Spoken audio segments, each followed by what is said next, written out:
মসজিদ ও নুরানিয়া হাফিজিয়া মাদ্রাসার উদ্যোগে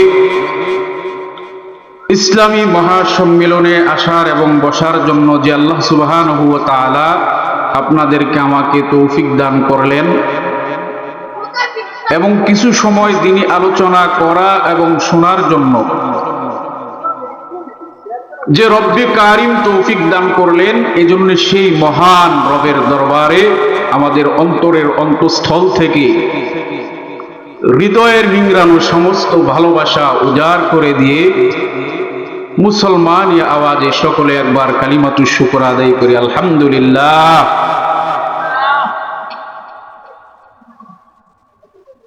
আমরা আরো শুকরিয়া আদায় করব যে সর্বকালের সর্বযুগের সর্বশ্রেষ্ঠ নবী জনাবে মুহাম্মদুর রাসূলুল্লাহ সাল্লাল্লাহু আলাইহি ওয়াসাল্লাম এর উম্মত বানায়া আল্লাহ তাআলা আপনাদেরকে আমাকে দুনিয়ার জমিনে পাঠাইছেন। যেই নবীর উম্মত হওয়ার জন্য আগের জামানার পয়গাম্বরেরা আফসোস করেছেন, কান্নাকাটি করেছেন, সেই নবীর উম্মত আল্লাহ সুবহানাহু ওয়া তাআলা আপনাদেরকে আমাকে বানায়া দুনিয়ার জমিনে পাঠিয়ে দিয়েছেন।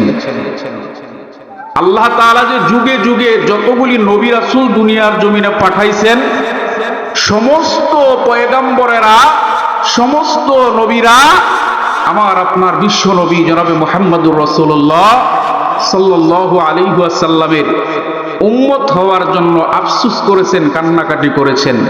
আল্লাহ সুবহানাহু ওয়া তাআলা অত্যন্ত মায়া করে, মহাব্বত করে সেই নবীর উম্মত আমাদেরকে বানিয়ে দিয়েছেন। এই জন্য আমরা খুশি না বেজার? আওয়াজ করে বলতে হবে, খুশি না বেজার? যদি খুশি হয়ে থাকি তাহলে আরেকবার দিল থেকে বলি আলহামদুলিল্লাহ। মুহতারাম হাজিরিন, আল্লাহ তাআলার কাছে আমরা না চাইতে আল্লাহ তাআলা আমাদেরকে কিছু বড় বড় নিয়ামত দিয়ে রেখেছেন।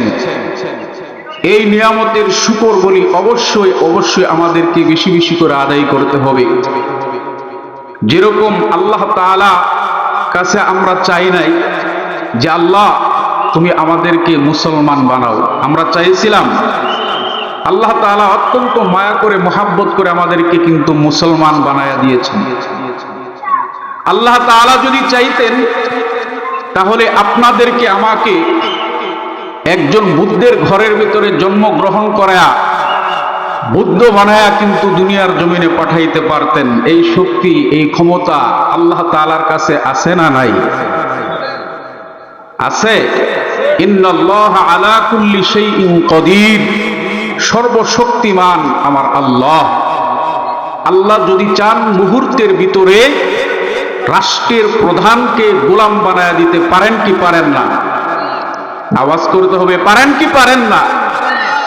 আল্লাহ সুবহানাহু ওয়া তাআলা যদি চান মুহূর্তের ভিতরে গোলামকে রাষ্ট্রের প্রধান বানায়া দিতে পারেন।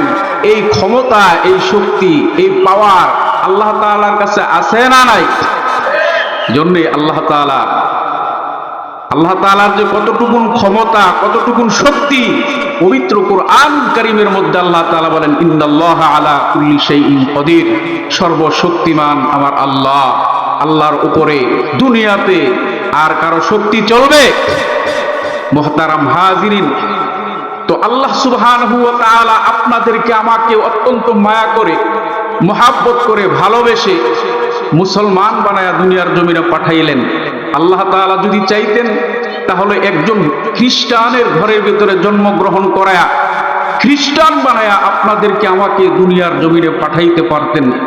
আল্লাহ সুবহানাহু ওয়া তাআলা যদি চাইতেন তাহলে একজন হিন্দুর ঘরের ভিতরে জন্মগ্রহণ করায়া হিন্দু বানায়া আল্লাহ সুবহানাহু ওয়া তাআলা কিন্তু আপনাদেরকে আমাকে দুনিয়ার জমিনে পাঠাইতে পারতেন। কিন্তু আল্লাহ তাআলা তা করেন নাই।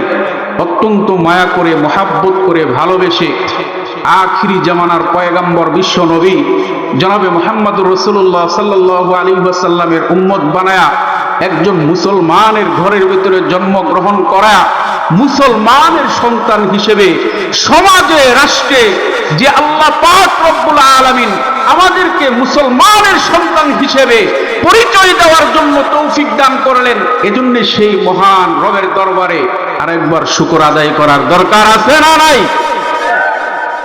তাহলে আরেকবার শুকর আদায় করি, আলহামদুলিল্লাহ।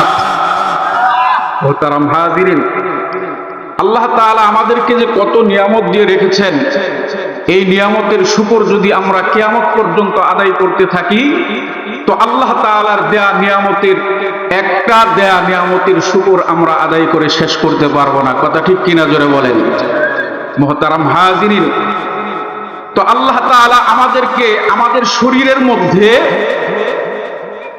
শরীরের মধ্যে আমরা যদি লক্ষ্য করি, অসংখ্য অগণিত আল্লাহ তাআলা নিয়ামত দিয়ে রেখেছেন। এই নিয়ামতের মধ্যে